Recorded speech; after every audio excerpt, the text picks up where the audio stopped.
जय गुरु जी संगत जी। संगत जी, आई होप कि आप सब गुरु जी की ब्लेसिंग से, उनकी असीम कृपा से बहुत ही अच्छे होंगे और अपनी लाइफ में बहुत अच्छा कर रहे होंगे। संगत जी, अगर आपकी लाइफ में कोई प्रॉब्लम चल रही है, क्योंकि लाइफ है तो प्रॉब्लम्स भी होंगी। हम सब अपनी लाइफ में कभी ना कभी कोई ना कोई प्रॉब्लम ज़रूर फेस करते हैं।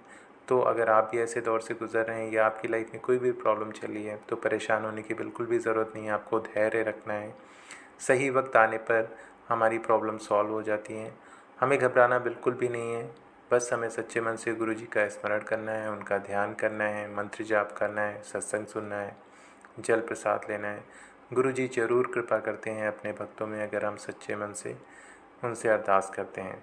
और आपको भी गुरु जी से अरदास करनी है कि गुरु जी अपनी कृपा हम पे बरसाएं, जिससे कि हमारी लाइफ में जो भी प्रॉब्लम्स चल रही हैं सारी चीज़ें सही हो जाएं, प्रॉब्लम सॉल्व हो जाएं।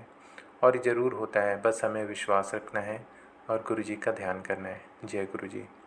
संगत जी, अगर आप अपना सत्संग मेरे साथ शेयर करना चाहते हैं तो वीडियो के डिस्क्रिप्शन बॉक्स में मैंने अपनी ईमेल आईडी दे दी है और मैंने अपना व्हाट्सएप नंबर भी दे दिया है। आप चाहें तो अपना सत्संग लिख कर या फिर ऑडियो रिकॉर्ड करके मेरे साथ शेयर कर सकते हैं।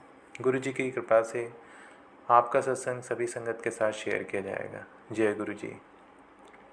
संगत जी, आज का जो सत्संग है बहुत ही प्यारा सत्संग है। ये अचल पॉल अंकल का सत्संग है। तो चलिए सत्संग की शुरुआत करते हैं और सत्संग बहुत ध्यान से सुनिएगा संगत जी, क्योंकि गुरु जी कहते हैं सत्संग सुनना और सत्संग कहना दोनों से गुरु जी की ब्लेसिंग्स मिलती है। तो हम सभी के लिए ब्लेसिंग्स बहुत ज़रूरी हैं। तो मैं उम्मीद करता हूँ कि आप भी सत्संग ध्यान से सुनेंगे, जिससे कि हमें गुरु जी की ब्लेसिंग्स मिले। तो चलिए सत्संग अब स्टार्ट करते हैं। जय गुरु जी। दिसंबर 1999 की शीत ऋतु मेरे लिए एक अति भयानक समाचार लेकर आई थी। धीरे धीरे मेरी आवाज़ कम होती जा रही थी और थोड़े से शब्दों के उच्चारण के लिए मुझे विशेष प्रयास करना पड़ रहा था।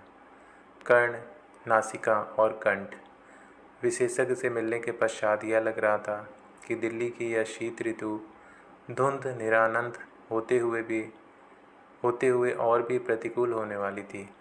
विस्तृत जांच पड़ताल के पश्चात विशेषज्ञों ने सर्जरी का परामर्श दिया, जो सर गंगा राम हॉस्पिटल में करी गई।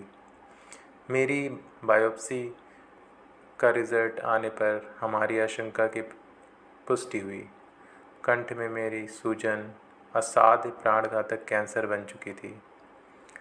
जब मेरी वाणी विकृत होने लगी, उसके मात्र 2 मास पश्चात मैं जैसे नर्क में पहुंच गया था और इसका कारण समझ पाने में असमर्थ था। मैं सिगरेट, मद्य, तम्बाकू या पान का सेवन नहीं करता था, पर ईश्वर ही पालक हैं।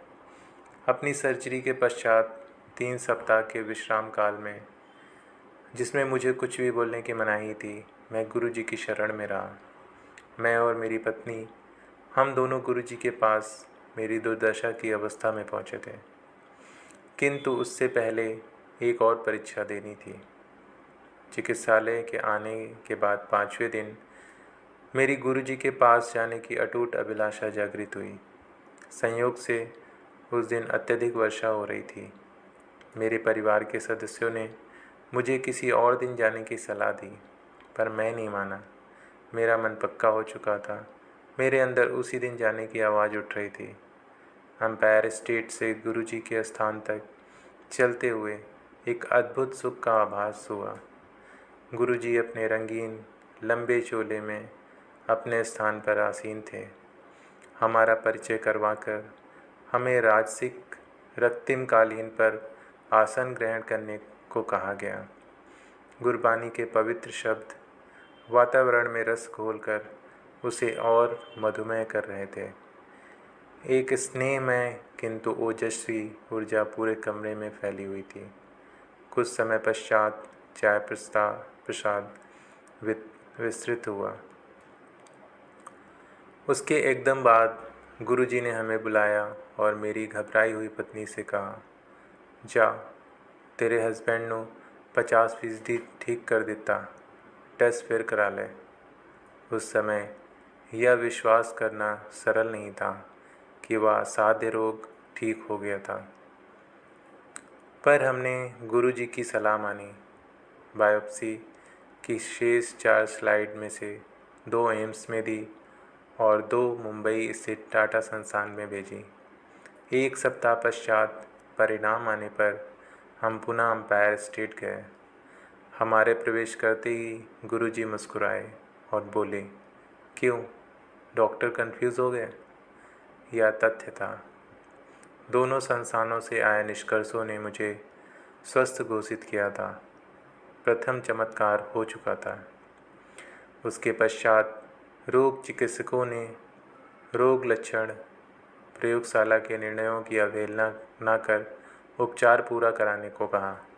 मैंने निश्चय कर लिया था कि अब कोई भी उपचार गुरुजी के कथनानुसार ही होगा। आगे यह तय हुआ। गुरुजी ने मुझे मिर्चों से भरा हुआ लंगर खाने को कहा। चिकित्सकों के अनुसार, जिन्होंने केवल मुझे उबला हुआ खाना खाने के निर्देश दिए थे, मिर्चें वर्जित थे, गुरुजी ने मुझसे उच्चारण भी करवाया और घोषित कर दिया कि मैं पूर्णतः स्वस्थ हूँ। गुरुजी के परामर्श पर मैं रेडियोथेरेपी करवाता रहा, परंतु मुझ पर कोई दुष्प्रभाव नहीं पड़ा। मुझे कभी कोई उबकाई नहीं हुई और मेरा हेमोग्लोबिन सदा सामान्य से ऊपर रहा। एकमात्र औषधि, यदि ऐसा कह सकें तो गुरुजी द्वारा अभिमंत्रित तांबे लोटे में जल भरकर पीने की रही। इस क्रिया में पूरी रात्रि जल भरकर रखने के पश्चात प्रातःकाल आधा जल पीकर शेष से स्नान करना था। इस अति साधारण क्रिया पद्धति से मैं पूर्ण स्वस्थ हो गया। नवजीवन के लिए मेरा ऐसा चमत्कारिक परिवर्तन रहा है। यह सिद्ध करने के लिए मेरी 2 बेटियां और पत्नी हैं। धन्य हैं गुरुजी। जय गुरुजी, शुक्राना गुरुजी। तो संगत जी, देखा आपने कैसे गुरुजी अपने भक्तों के साथ हमेशा रहते हैं, अपने भक्तों पर हमेशा कृपा करते हैं, और जब भी उनकी लाइफ में कोई प्रॉब्लम आती है, कोई परेशानी या कोई कठिनाई आती है, गुरुजी हमेशा रहते हैं। बस ये ज़रूरत है तो हमें अपने मन पर विश्वास रखने की। गुरुजी हमारा ज़रूर ध्यान रखते हैं। वक्त आने पर वो हमारी सहायता ज़रूर करते हैं। तो आप भी सच्चे मन से गुरुजी का ध्यान करें, गुरुजी का मंत्र जाप करें। जय गुरुजी संगत जी। जय गुरुजी, शुक्राना गुरुजी। अनंतम अनंतम शुक्राना गुरुजी।